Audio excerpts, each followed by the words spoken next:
కృపామయ TV వీక్షకులందరికీ క్రీస్తువారి పేట శుభాలు వందనాలు తెలియజేస్తున్నానండి. ఒత్నీయేలు అనేటువంటి ఒక వ్యక్తి ఉన్నాడు. క్రొత్త నిబంధన కంటే పాత నిబంధన గ్రంథంలో చాలా డిఫరెంట్ క్యారెక్టర్స్ ఉంటాయి. ఆ నేమ్స్ కూడా మనకి పలకడానికి కూడా చాలా ఇబ్బందిగా అనిపిస్తూ ఉంటుంది.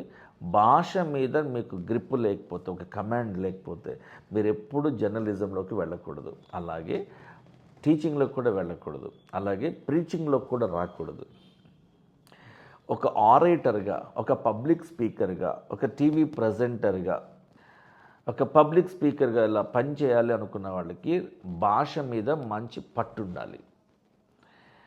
ఒత్నీయేలు అనేటువంటి ఈ వ్యక్తి ఎవరు అనే దాని గురించి మాట్లాడుకుందాం. న్యాయాధిపతుల గ్రంథము 3వ అధ్యాయము 9, 10, 11 వచనాలు.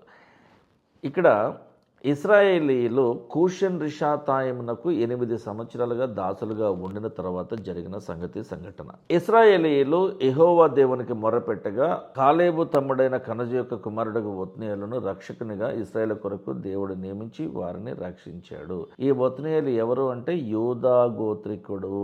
యెహోవా దేవుని యొక్క ఆత్మ ఈ ఒత్నీయేలు మీదకు వచ్చిన కనుక అతడు ఇశ్రాయేలీయులకు న్యాయాధిపతి అయి యుద్ధమునకు బయలుదేరగా అతడు కూషన్ రిషాతాయిమును జయించాడు. ఎవరు? ఒత్నీయేలు. అప్పుడు 40 సంవత్సరములు దేశము నెమ్మది పొందెను, యుద్ధము లేదు, బానిసత్వము లేదు.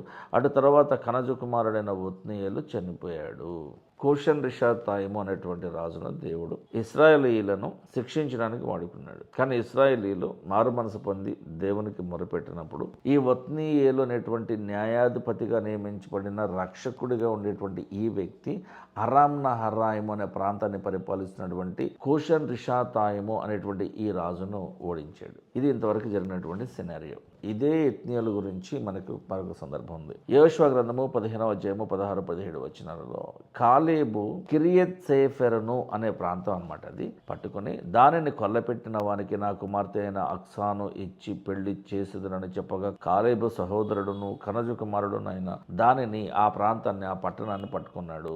కనుక అతడు తన కుమార్తె అయిన అక్సాను అతనికి ఇచ్చి పెళ్లి చేశాడు. ఒత్నీయేలుకి ఇచ్చి పెళ్లి చేశాడు. ఈ ఒత్నీయేలు గురించి మరొక సందర్భం కూడా ఉన్నది. దినవృత్తాంతముల 1వ గ్రంథము 4:13లో కనజు కుమారులు ఎవరయ్యా అంటే ఒత్నీయేలు, అలాగే సెరాయా.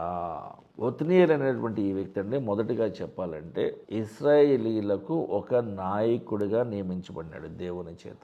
మెసొపొతేమియా ప్రాంతంలో ఉన్నటువంటి అరామ్ నహరాయిము అనే ప్రాంతాన్ని పరిపాలిస్తున్నటువంటి కూషన్ రిషాతాయిము అనే రాజుని ఓడించాడు ఒత్నీయేలు. ఇక మూడవది మనము ఈ వాక్యభాగం నుంచి చూడగలిగితే బానిసత్వములో 8 సంవత్సరాలు మగ్గిపోయి ఉన్నటువంటి ఇశ్రాయేలీలను విడిపించాడు ఇతను. ఈ ఒత్నీయేలు అనేటువంటి 40 సంవత్సరాలు ఇశ్రాయేలీలకు న్యాయాధిపతిగా పనిచేశాడు. 1350వ సంవత్సరం నుండి 1310వ సంవత్సరం వరకు. ఎందుకంటే మనకి క్రానలాజికల్ రివర్స్ ఆర్డర్ ఉంటుందండి. కాలం చెప్పేటప్పుడు క్రీస్తు పూర్వం అంతా కూడా మనం ఒక 4000 సంవత్సరాల నుంచి వెనక్కి వస్తాం అనమాట. క్రీస్తు శకం అంతా కూడా 1వ సంవత్సరం నుంచి ఇలా పైకి వెళ్తాం. ఒత్నీయేలు దేవునికి ఒక నమ్మకమైనటువంటి సేవకుడిగా పనిచేశాడు. ఎక్కడ కూడా పాపం చేయలేదు, తప్పు చేయలేదు. ఒక నమ్మకమైన దాసుడు. చిన్న ప్రార్థన కొరికే తలలో పరలోకమందున్న మా తండ్రి, మా ప్రార్థన ఆలకించండి ప్రభువా. ఎంతో మంది ప్రపంచ దేశాలలో నీ సేవ చేయాలని,